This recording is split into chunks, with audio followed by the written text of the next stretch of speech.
Yo, yung nga pala na mo si Tibo Records. Mula si Anito Hood. Binabati ko yan. Subukan lang natin to. Yeah, yeah, yeah, yeah. Kailangan mo makipagsapalaran para makuha ang diamante na inaasahan. Bakit pa ako titigil? Kitang-kita naman para yung proseso na yun ang gigigil. Kaya malabo na magpapigil. Marami mang balakid pero to'y nalagpasan. Problema man si dami na sa dosena nakaba. Sa 100% pa rin ang aking ilalaan. Kaya hindi to kailanman mapag-iiwanan. Oh, wait, kinakaya ko.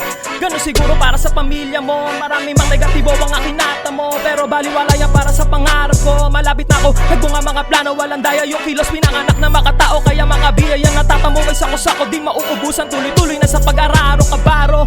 Tsaka teka maiba ko ba't ang daming mga gago. Hinihila pababa yung mga kapwa na nanalo. Ano ba napapala nyo? Nag-iba ba yung estado ng buhay nyo? Kaya ba nagagawa yun? O diba hindi? Bakit kailangan pa magilahan ng binte? Kala nyo ang tindi? Umay sa galawan ako pa masyado na kayo mga nakakarinde. Wak!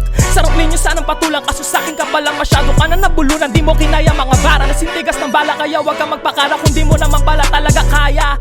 Hotang ina mo, nakita mo na kung paano mambalasubas. Ano sabihin mo lang kung gusto mo pa akong ganito. Hintayin mo na lang kung mayroon ba part 2 nito. Cheers! Yeah, lupit naman nun.